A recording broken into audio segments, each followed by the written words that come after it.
Ni un país de mierda, ni una sociedad sin futuro. ¿Por qué hay que cambiar la forma en la que hablamos de lo que somos? Está con nosotros Augusto Salvato y escribió esta nota y escribió un libro, y ya lo habíamos invitado, que se llama Ya lo estuvimos leyendo. Sí. Bueno, muy interesante. Muchas gracias. Gracias por la invitación. Politólogo, licenciado en Relaciones Internacionales, escritor, y queremos saber eso, vamos a mostrarlo ahora en la cámara, pero lo que se viene hablando mucho sobre el libro tiene que ver con esto, ¿no? Lo que decía Hugo, ni un país de mierda, ni una sociedad sin futuro. ¿Por qué nos hace mal hablar como muchas veces se habla de nuestro país? Bueno, parecería que en todo este contexto que venimos describiendo de inflación, de crisis económica en general, la cuestión de cómo hablamos de nosotros mismos, las narrativas nacionales, parecerían ser un elemento menor, ¿no? Como, o sea, está pasando todo esto, no me vengas a hablar de narrativas. Y en realidad, una de las cosas que nosotros mencionamos y por lo cual nos parece que es muy importante, tiene que ver con que todos los países en el mundo tienen sus narrativas nacionales, sus relatos, distintas historias que se cuentan sobre el pasado, pero especialmente sobre el futuro, es decir, hacia dónde vamos. Estas narrativas sirven principalmente para que las personas que están ahora del otro lado, que mañana se tienen que levantar para trabajar como todos los días, tengan una motivación, una idea de que el futuro va a ser mejor o puede ser mejor que el presente. Y en la Argentina, esos relatos y esas narrativas son siempre, o tienen desde siempre, una tendencia decadentista, es decir, una tendencia a siempre pensar que vamos a estar peor. Me hiciste acordar de dos cosas. Primero, un viejo libro de un autor llamado Don Gosset, que decía, el libro se titulaba Lo que dices recibes. Claro. Fíjate qué interesante. Y después, si te ven mal, ¿no? Absolutamente. De la gran mitad. Claro, pero digamos, escuchar constantemente esto de somos una porquería, que ¿no? somos chantas, que no trabajamos, cosas con las que no coincido, dicho sea de paso, pero creo que trabajamos un montón los argentinos. Todo eso nos afecta, digamos. Absolutamente, no solamente nos afecta hacia adentro y hacia la forma en que nosotros después encaramos el día a día, sino también afecta a nuestra imagen internacional. Claro. Esto en relaciones internacionales se llama poder blando, soft power. Y es el motivo por el cual todos nosotros usamos jeans, pantalones de jean y no kimonos, ¿no? Y eso tiene que ver con la proyección hegemonía cultural también, ¿eh? Exactamente, la proyección de poder a través de aquellos elementos más blandos. Sí. Y en este caso la Argentina ha trabajado en algunas épocas de su historia un poder blando muy fuerte. De hecho, de esas épocas queda como un resabio, una idea de la Argentina como un país arrogante frente al resto de América Latina, y en los últimos años esto lo ha perdido. Nosotros lo que tratamos de proponer es recuperar una narrativa nacional de futuro y de oportunidad que motive a los argentinos. Ahora yo te pregunto, porque también ahí hay una enclave interesante, y es el siguiente. Está bien lo que dice Agus, que muchos laburan, pero hay como una cultura del pobrismo, del asistencialismo, de gerentes de la pobreza, que no saca a la gente de su lugar o que no ayuda a que salgan, sino que los mantiene ahí dándole cierta asistencia. Y esa cultura, digamos, se fue fomentando de algún modo y existe. Es decir, negarla o negar que tenemos una batalla cultural supone también decir, che, estamos bárbaros, o puede tener esa encrucijada, ¿no? ¿Me seguís, no? No, absolutamente. A ver, de ninguna manera podríamos decir que estamos bárbaros, o sea, lo hemos visto y lo vemos permanentemente, los problemas económicos que tiene la Argentina. Pero nosotros lo que proponemos de alguna manera es identifiquemos aquellas cosas que perduran en la cuestión de la argentinidad y que son aquellas cosas que diferencian a la Argentina de forma positiva. Existen un montón de elementos que nosotros los podemos ver desde dos ángulos. Por ejemplo, uno de los que trabajamos en el libro tiene que ver con la idea de la viveza criolla, ¿no? Es decir, nosotros hablamos permanentemente de la idea de viveza criolla como algo negativo, es decir, como un elemento donde, bueno, no somos pícaros, nos engañamos a las otras personas y demás. Y sin embargo, por ejemplo, este es un tema que se trata en el Martín Fierro, también la viveza criolla tiene que ver con una idea de astucia y una idea de, bueno, esta cosa de lo atamos con alambre y seguimos para adelante, la resiliencia argentina, son elementos muy importantes. Bueno, claro, está buenísimo, ¿no? ¿Cuánto de ese famoso concepto de la viveza criolla es lo atamos con alambre o nos adaptamos a condiciones adversas, o es el reflejo del mal comportamiento de algunos, unos pocos? No sé si es la representación real de la Argentina, ¿no?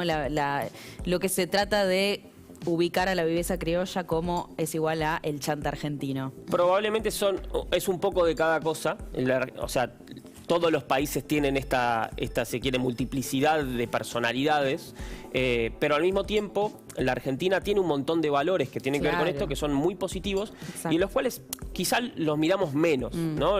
Por ejemplo, todo lo que tiene que ver, que lo hemos conversado alguna vez, con la movilidad social ascendente, es decir, con esta idea de que el hijo del chofer puede el día de mañana tener un auto.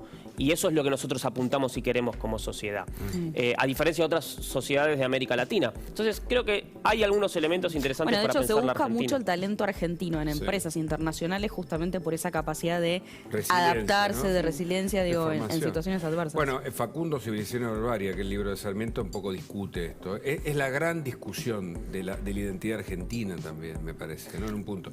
El problema son los datos del presente, que nos llevan a preocuparnos porque tenemos un paciente enfermo y hay que sanar, ¿viste? Y si vos decís, estamos bien, me parece que hay ahí también algo... Es como, ¿viste? Cuando vas al nutricionista y vos decís, che, pero estoy... No, estás bien. Y entonces no te corrige eso. Claro. Si te dice... No, me parece que es interesante también pensarlo al revés en una de esas. No, absolutamente. De hecho, venía escuchando ahí muy atentamente los distintos informes que se sucedían. Y la verdad, en algún sentido, parecería que la Argentina es un país súper estable, ¿no? Es decir, venimos discutiendo lo mismo hace 40 años, hablando de los mismos temas. Pero, viste, cada vez estamos un poquito peor y nos vamos degradando un poquito. La etapa, perdón, que se viralizó, vieron hace muy poquito, de un diario del año 89 que hablaba del tema de los alquileres, saqueos, inflación.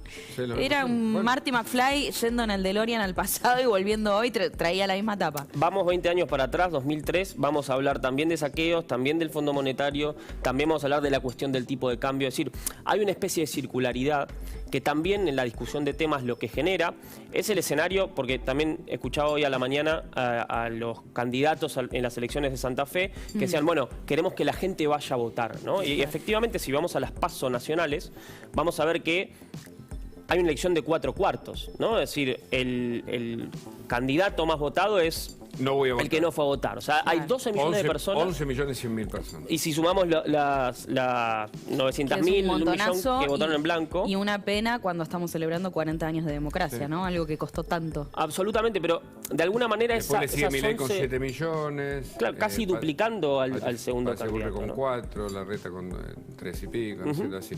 Massa, en realidad. Claro. Ahora, perdón, pregunta... No, en realidad lo que me interesa saber es un poco esto que vos planteas de la circularidad, ¿no? Como para romper eso, justamente vos planteás, bueno, vamos a romper con esta narrativa que construimos. ¿Hay algún ejemplo en el mundo que hayan podido lograr eso? Es decir, cambiar esta narrativa decadente por una positiva. ¿Tenemos alguna luz al final del túnel?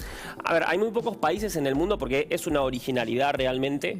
Hay muy pocos países en el mundo que hayan tenido estas experiencias de narrativa nacional decadentista, ¿no? Esta idea de permanentemente estamos hablando mal de nosotros mismos. Incluso países que han estado en situaciones muy malas. Cuando nosotros hablamos de China como un país que está en crecimiento, el 75% de la población de China es pobre, no el 40%, el 75%. Entonces...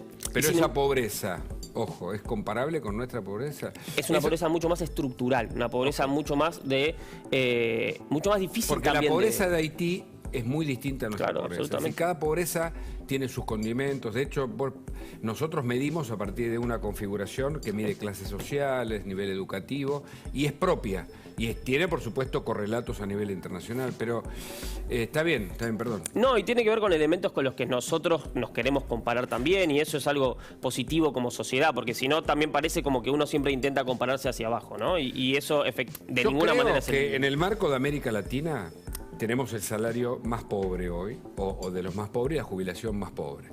Si te comparás con, no sé, Honduras o El Salvador o Haití, decíamos, obviamente que estamos mejor. Lo que pasa es que para nuestro potencial, este es el gran dilema que tenemos.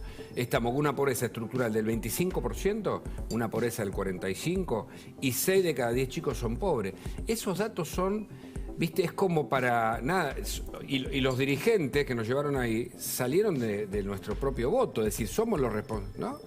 Y de alguna manera, uno de los puntos que nosotros planteamos, y también respondiendo a la pregunta anterior, tiene que ver con que las transformaciones este tipo de transformaciones se realizan de abajo hacia arriba, no de arriba hacia abajo. Es decir, por más que venga mañana el presidente que gane las próximas elecciones y diga somos el mejor país del mundo, digo, estas transformaciones se van a tener que hacer de abajo hacia arriba, desde todas las personas que están ahora del otro lado mirando, que de alguna manera son también aquellos, nosotros hablamos de los justos, robándole un poco un poema a Borges, que él habla de aquellas personas que no se conocen y están salvando al mundo.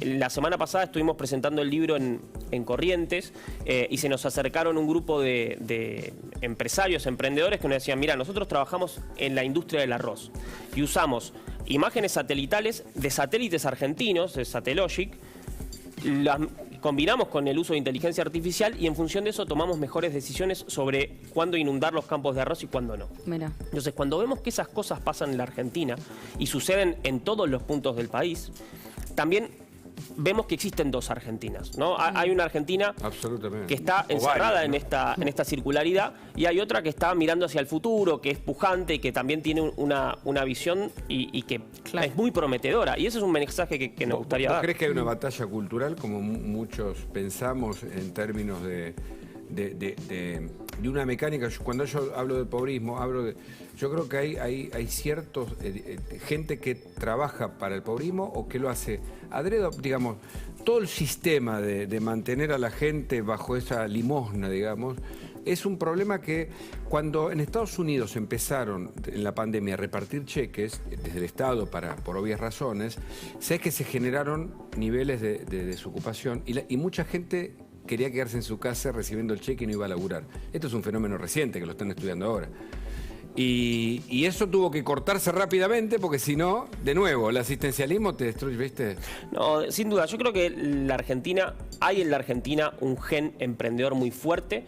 Venimos de 40 años de fracasos económicos uno atrás del otro y de estar permanentemente, como decíamos recién, discutiendo alrededor de los mismos temas. Entonces, creo que hay un punto muy importante más allá, obviamente hay un montón de cosas a solucionar antes de hablar de los relatos nacionales, eso es fundamental, pero creo que hay un punto que es importante y que tiene que ver con lo que hablábamos antes de por qué hay 12 millones de personas que no fueron a votar. Y creo que tiene que ver con esto, que son personas que están diciendo, yo de esto me bajo, estoy harto de hablar hace 40 años de lo mismo.